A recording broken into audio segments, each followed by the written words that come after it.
So when you talk about selling cocaine, there's a lot of violence that goes along with that.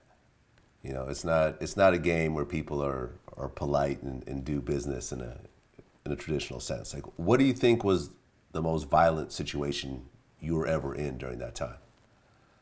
Well, I talked about a story this week about, I will say two things. So as I progressed in the game, I started, I keep this story short. My coke route was messed up.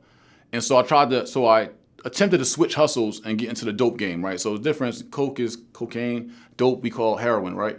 And so I started selling heroin. I found a partner who was a general with a sex, money, murder, bloods in Newark, New Jersey at the time. And so he had the block on Smash and I had to connect and I had to work. And so we decided to link up and take over this block on 10th and Springfield in area 100 in Avon and Newark.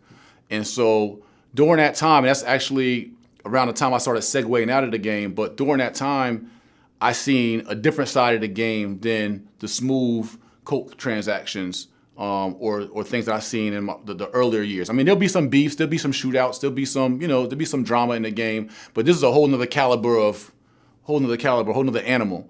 And so, during that time, I told a story about having a killer in my back seat. Like, it's a guy that was part of our crew that, we knew was, a couple of them was killers, but that's all he did was be a killer. Like, he'd get it done for $3, he'd get it done 1,500 on a bad day. And so one day, I forgot where I was taking him to, but he was in my back seat. And, I was the big homie in regards to, I was the one that was supplying everything and I was the one that had the bread. And it was just dawn on me like, yo, right now, like I'm food. You know what I mean? Like I am a opportunity for somebody on a starving day. And, I didn't like putting myself in that position. So I got him, who I know is a killer, who I know got a gun on him, riding in my back seat while I got a Cuban link Diamond J chain on. And although there was, some sense of loyalty, but it's the streets. You know what it could do. So, without implicating anybody, anything, it just was, violence just was not foreign to, what people did to get things done and to make sure that where there was competition or to make sure where there was beef, or where there was drama, where there was disrespect, that, it was handled. Okay, so in your last jail term, what made you really think, okay, if I keep going down this route, I'm going to end up either dying in prison or I'm going to I'm going to end up getting killed in the streets? Nothing. Like, it wasn't jail that did it. I actually was still hustling. So in that period, I was still hustling, still supplying dope, still selling dope, still trying to figure out how I could make it in the streets. And one day on a block of 10th and Springfield in Newark, New Jersey, just standing there at 5:30 in the morning and watching my workers and watching my operation and just kind of reflecting and sitting back, I was just like, yo, what the hell you sign up for? Like, this your life? Like, yo, you 25 years old. My daughter was turning 7 years old. My daughter was born while I was in prison. And I'm like, all right, you had some cars, you had some jewelry, you made some money, but she can't really be proud of you. Your mom really can't be proud of you. Like, you got 3 felonies in 3 different states. Like, where you going with this? And so it was just me having a self-reflection and really challenging myself, saying like, yo, are you a drug dealer or are you a hustler? Because a hustler can hustle anything. A drug dealer only can sell drugs. So I was really trying to see what I was made of. And like, I knew I had swag, I had charisma, I thought I was smart, I thought I was bright and all these other things, but all I did with my talents was sell drugs. So seeing that and then just seeing the environment that I had put myself in and what I was exposed to, I would ask myself, well, where you gonna be when you're 30, realistically? And see, when I was 17 and I started hustling, when I was getting money, I used to calculate, so I went back to high school and I graduated, right? So I was off for high school. I went back to an alternative school for the bad kids, you know what I mean? And I ended up getting extra credits and I graduated. Well, I remember being in high school calculating the $7,000 I was making a week and how much I'm making a year and how much it'd take me to get to $1 million. And like, I really believed in the game. Like, I believed like I was going to be, a millionaire off the game. I was going to be able to retire off the game. I was going to be able to feed and provide my family off the game. Even when I thought about myself being locked up, I was like, I'll be locked up and I'll be the lamb for my family. I'll sacrifice and go to jail forever as long as my family's straight. Like, that was my mentality. Like, long as they good, like my mom ain't got to go through, she going through no more. My brothers and sisters ain't got to be poor. Like, so at 25, 10 years later, I was like, yo, this ain't going well. It's not going how I planned it. And so that day, real estate had been introduced to me while I was on parole. I took shots at it. I had built my credit, but I just never had put any full-time energy into real estate investing or being a realtor or a mortgage professional or anything in that world. I would dibble and dabble like, nah, it's not fast enough, I'm out. And so that day I was like, yo, if you really a hustler, then go hustle that real estate shit. And so I literally that day, later that day, I gave the rest of my work to my man. I had some coke left from another operation, gave that to my other man. I had my family phone and my trap phone. And that day I was just driving down the street and out the window, I just cracked my trap phone. And I was like, yo, I'm done. And I walked away from the game cold turkey. So it wasn't prison that did it. It was just me that did it. I made my mind up that I'm actually better than this shit. And I went out here and been better than this shit. Okay, now you knew Emory Jones, who's Jay-Z's man? That's my big brother. That's my mentor. Okay. And how did you guys actually, get to know each other? So when I was locked up down in Maryland, I was locked up at Eastern Correctional Institution, right? So it's a prison down Salisbury, Maryland. If you know Emory, you know Emory's from the Cambridge area, Maryland, South Eastern Shore, that section. So in prison, they called me Jersey, and I was one of the fly. So in Maryland prison, you were allowed to wear your street clothes. You didn't wear jail uniforms. So it was like a dressing contest in jail. So I'm in prison in 2002, 2001 with Coogee sweaters on, Coogee socks, you know what I mean? Like we getting fresh, and Nietzsche sweatsuits, Saint John sweatsuits. And so some of the guys who were also getting money who were from that area, we real recognized real. And we took liking to each other. And so when they seen me come home, and 4 years later, so I came home in 2001, 2002, and then 3-4 years later, I got into real estate, and that's why I have success in real estate, 2006, 2007. These guys doing 10-year terms, right? I was lucky and I got an 18-month term, but these guys, because I had a warrant in New Jersey, they had me in a medium B prison. So I wasn't like in a camp, I was like in a high-level prison. So the guys all around were kidnappers. My cellmate had 2 homicides. He had a double life sentence. My cellmate was in prison for 30 years. So I was in jail with all the big boys. And so one of the guys, we stayed in touch, and I would send him some money, some pictures from time to time, and just keep him alive. Because like pictures do a motherfucker for somebody in jail. Like I don't even write letters. I just send pictures. I don't say shit, no letter. I'm gonna just send you some pictures. Like look at that shit. And I know what it did for me when I see pictures from the outside world. So I would just send a guy pictures, and then they had some connects down Eastern Shore, and they knew I had some plugs up in Jersey. So, we linked some things up while I was in the streets and shit like that. And then when I transitioned to real estate and started having success, I was on BET on a show called Transformations. And then I won the Rockaware I Will Not Lose contest. And so my guys was in prison, and they looking up on BET one day, and they like, yo, that's Jersey right there. So they like, oh shit. And so one of the big homies who I never really spoke with that much, we seen each other in prison, but we never really built a relationship. He reached out to me. He had a cell phone in the joint, and he was like, yo, my bro E is coming home. He's like, I want to introduce y'all. And so, they were fam with E from their Cambridge days, their Eastern Shore days. And it was a mutual respect because of how I held it down. Even though I'm from Jersey and I left prison in 2001, I stayed in touch and kept it real with these guys for 7-8 years and kept them alive. And so, and did some, favors for them. And so they introduced me to E, and then eventually they came home, and then E and I just built a bond as at that time in 2009, 10, 11, I was taking my shot outside. I made a lot of money in real estate, so I'm like, I'm gonna start a record label. Like, well, hey, I'm a black man, start a record label. So I went and took a shot at the music industry with an artist, Brian Gibbs. And so Emory came home around that time. So I came like, oh, E cool with Jay. They got Rock Nation or Rockefeller at the time. I'm gonna bring my artists over to them. It's gonna be love. And then E was like, look, man, everybody do this music shit. Anybody can do this music shit. He's like, everybody can't do that real estate shit you do. He said, when I was gone, I heard about you being a man in real estate. He was like, yo, I think you should do that shit. And I thought about it, and I was like, you know what? He was like, do what you do best. That's what he told me. He was like, do what you do best. And so I thought about it, and I was like, you know what? I could try to compete with everybody in music, or I could just go be the man in real estate. Like, everybody can't rock that lane. And so that's what I did. I really folded my music company, like folded everything up, rebranded myself back into real estate, and got with Sotheby's International Realty, ended up getting a gig on NBC as a celebrity realtor, wrote my first book, Hip Hop to Homeowners, and just really started going full steam ahead into real estate, and and then just blew up and did my thing from there. Now, when you talk about real estate, I mean, that's a very rough game in terms of amassing money. It's not. It's a misconception. Okay, we can discuss that because I have my own opinions. That's why I'm here. My own experiences. We'll get into that part later. Oh, gotcha. But in terms of your real estate career, what do you think was the secret to you succeeding in this game and also making most of your money in real estate? Honestly, man, it's this right here. It's the work ethic, my hustle, my grind. everybody else in real estate, the typical real estate investor or developer or a realtor or mortgage professional or anybody in the industry, they cut their phone off at 5, at 6, at 7 maybe. I never cut my phone off. I didn't cut my phone off when I was 15. I cut my phone off when I was 19. I cut my phone off when I was 25. I always hug the block. So I treat real estate the same way. Is that I just went extra hard where everybody else went half as hard.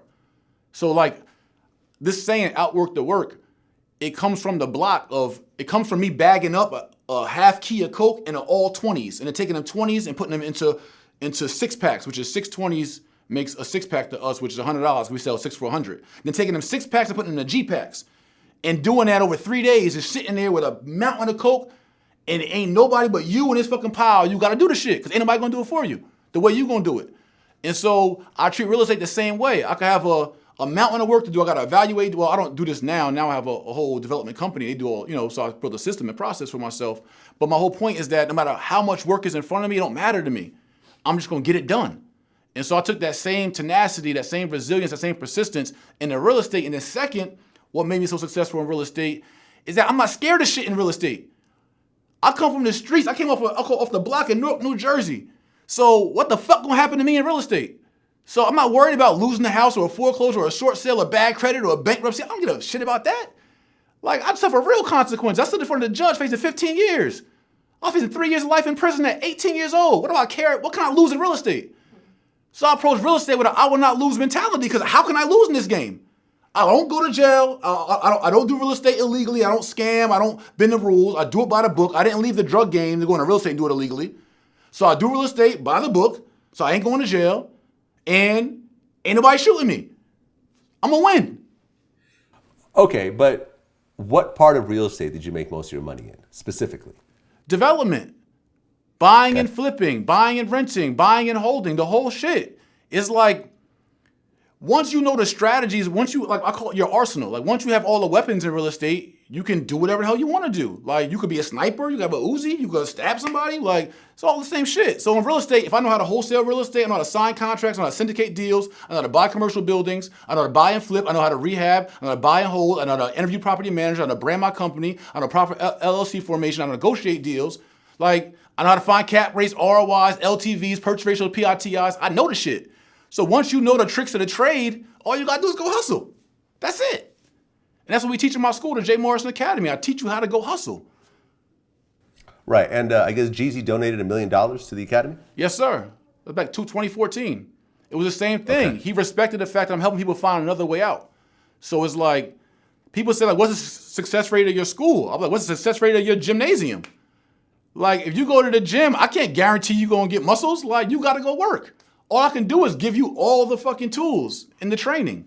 So it's the same thing. The people that follow what I say, like tens of thousands of people follow what I say, they get money.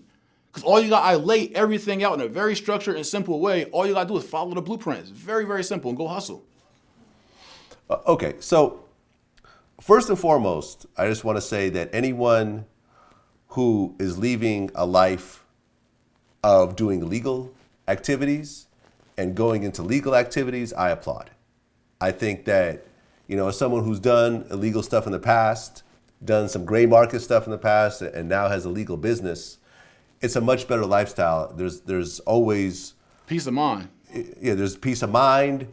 There's a lot that goes into doing legal activities as opposed to illegal activities. So number one, I applaud you pushing people to leave, the kind of life that you used to live before into doing a legitimate, line of work. Number one. So I want to put that out there. Appreciate that. In my personal experience, I've been a homeowner before. I've owned 3 properties in the past. Currently, I don't own any properties. All of my money is put in the stock market. Okay. And based on my experience of working with real estate, and this is residential real estate, it's not commercial real estate. I don't know the commercial real estate game at all, so whatever I say doesn't apply to commercial at all. But I've always felt that the American dream of owning your own home is actually a scam. Okay, tell me why. And I'll tell you why.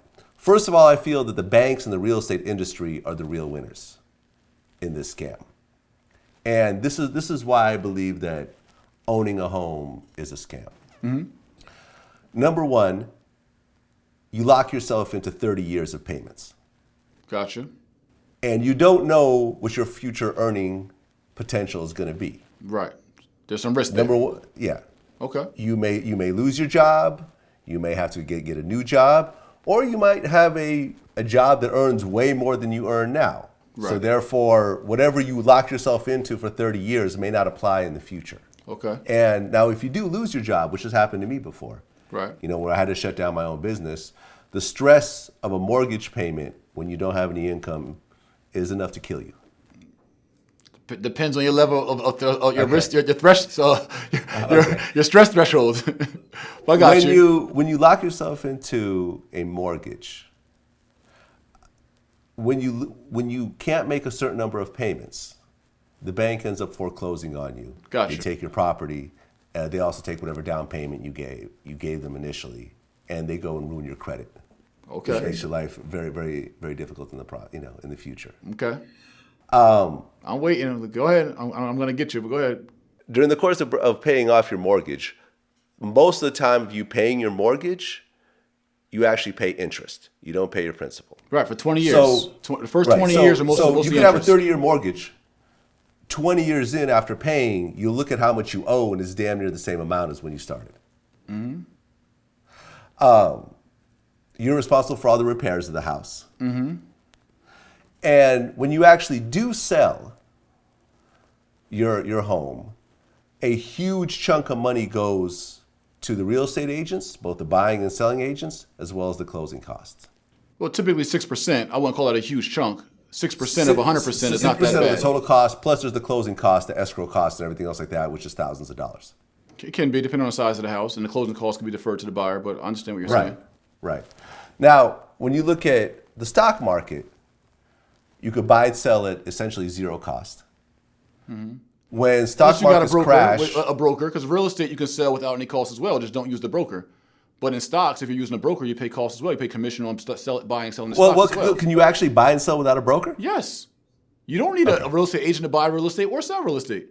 Okay, so you're saying that you could put your house for sale, you could put your house up for sale yourself, and Yes. then an individual has to approach you without an agent themselves and so forth. Yeah. But isn't that a rarity in the buying and selling of homes? Most homes are bought and sold with agents? Well, the Real Estate Association, which I'm no longer a part of, right? The Board of Realtors, the realtor is not just a real estate. Every real estate agent is not a realtor.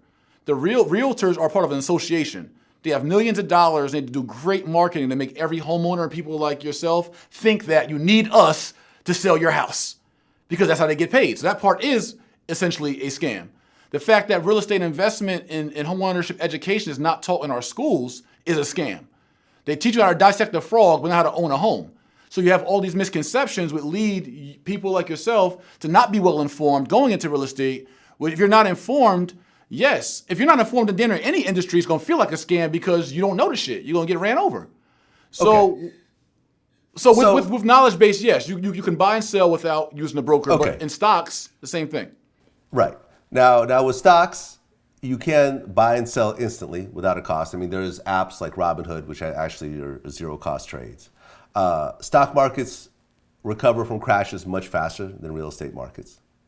The money is liquid at any point. You could sell $1 million worth of stock in 2 seconds.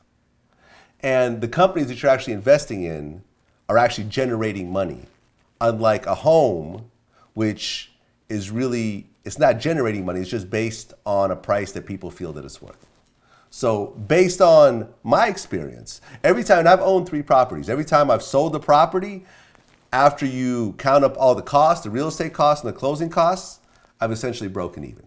I didn't lose money, but I didn't make any money. During that time, in retrospect, if I had put my money in stocks instead of putting it into down payments and so forth, I would be much better off financially. These days, all my money is in stocks, and the amount of money I made from stocks is massive. But you've also probably trained yourself, or we're trained on stocks, though. You just got an education in stocks, so you know how to pursue stocks. In real estate, think about it like this. You said you didn't make any money off those homes. But you just said it yourself. Where you're sitting right now is what? Real estate. Where I'm at right now is what? Real estate. Real estate. Where every single one of your viewers is watching this right now, they're where? Every single one, I guarantee you, is where? In real estate. Well, yeah, everywhere. Or in their car. It's still on real estate. And the car's driving on what? Real estate. The Turnpike is owned by a private company. The Garden State Parkway is owned by a private company. Okay, Real estate. fair enough. Yeah, fair enough. So now, with you saying that you owned a home and you broke even after the fees, you didn't really make any money. Your only alternative was to rent, which would have cost you $1,500, $2,000, $3,000 a month over 3 years. So say $2,000 a month, $24,000 a year. Over 4 years is $100,000. So the fact that you broke even and made all your money back, you did make money because you saved $100,000 that you would have been paying in rent to pay somebody else to pay their mortgage to gain appreciation, equity, cash flow, power, and control that you had.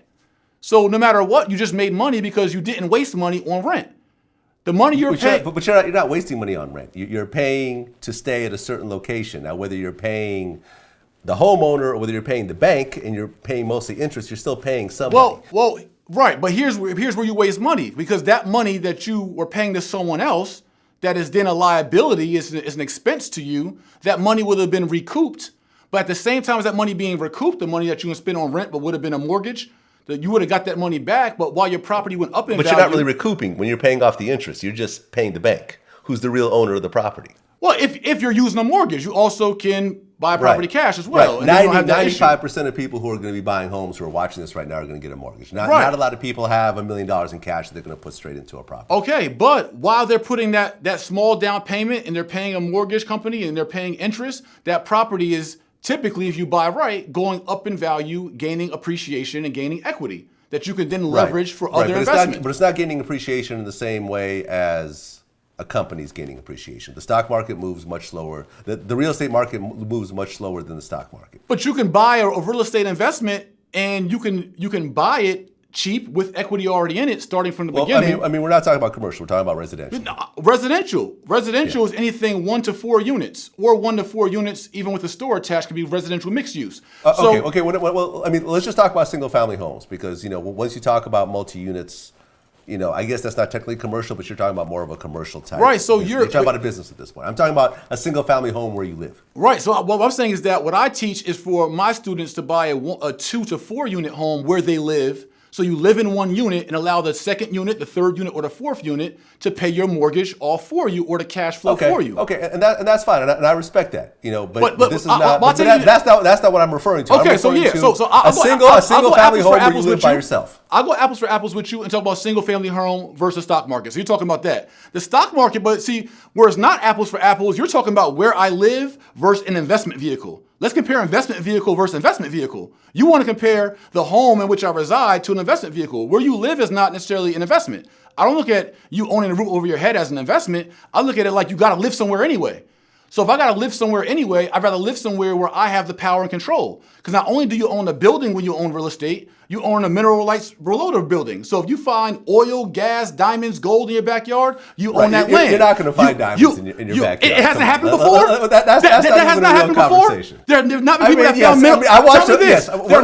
found mineral rights on their land. They have not found natural gas on their land. Okay. The Beverly Hillbillies found oil in their backyard. I mean, this is real life situations. But what I'm saying is that 99% of people who are watching this are not going to find minerals and gold and diamonds. But it's important for 99% of people to know that you own the land around your real estate, the actual real estate, and you own the air rights above the real estate. You own the air above your house. So that power and control is very important, because in many of our communities, we're being gentrified, we're being kicked out and pushed out of Brooklyn, pushed out of Inglewood, pushed out of Chicago, pushed out of Atlanta. And the reason that's happening is because we have no power and control.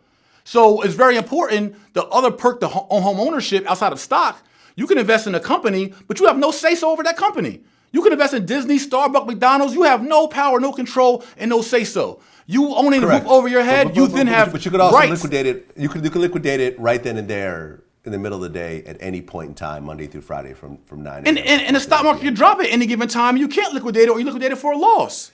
Liquidating in the stock market definitely is a much longer. Statistically, for example, where are more millionaires made in the stock market or real estate? Statistically. I'm sorry? Where are more millionaires made in America, in the stock market or real estate? Statistically, I'll tell you, real estate. Stock market. Not true. What you want to bet on it? Stock market. What you want to bet on it? What you want to bet on it? There's more millionaires in the stock market. What you want to bet on it? What you want to put up? let's look it up. Let's Google it. Let's Google it. We tried to look it up, but we couldn't find any hard statistics for either one. There's more family wealth created by real estate than stocks in America. I'm certain of it. Well, more people invest in real estate than they do in stocks. Number one. But historically, from what I understand, the stock market has outperformed the real estate market. From what I've seen. I like my product. I like my product in my hand. Yeah. I mean, I like having pieces of the best companies in the world. I understand. And I like being diversified. I can understand that. I like creating Right. one of the best companies in the world. Yeah. And, my personal experience in terms of the stock market versus the real estate market is not even close. I've made more money with the stock market than I have in any business outside of But you weren't trying my to make company. money with your real estate. That's a difference, though. You were just owning real estate. I agree. If you're just owning real estate, see, you're in stocks, you're moving around, your broker's moving around, you're selling, you're buying, because you're trying to make money. Right. I So- do it myself, by the way. I don't use a broker. Okay, I but don't yeah, want- still, but you're doing it yourself trying to make money. If you're just owning real estate, it's like if I just own stocks to own stocks, if I just own a piece of a company to own a piece of a company, yeah, I'm not going to do well in it. If you just own real estate just to own real estate, you're not going to do well in it, or as well. But if you own real estate to make money as a financial vehicle for you, like you own stocks to be a financial vehicle for you, like we can start with the same 100,000, me and you go do stocks, and I'm gonna go do what I do. I'm gonna dust your ass every trip. In the long term, I don't think so. But in the Long short term, term, hell possibly. yeah. I'll tell you that right now. Right now, I just bought 28 units for 100,000 in Atlanta, Georgia. That's gonna give me a 33% return plus cash flow, power, and control of student housing. Okay. All day, every day. I'm going to win. I own Google stocks since. You're never going to hit that 2011. 33%. You're never going to hit that 33% in your stock markets. Like, you're never going to hit that. Okay.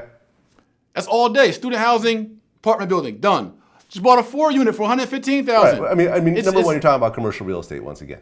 But we're talking about investment vehicle versus investment vehicle. See, we can't compare just living in a home to actually hustling the hell out of stocks. That shit it's two different things. We're talking about hustling real estate I can see your point. and hustling stocks. I can see your point. Now, yeah, thank you. We're good. Okay, What's up?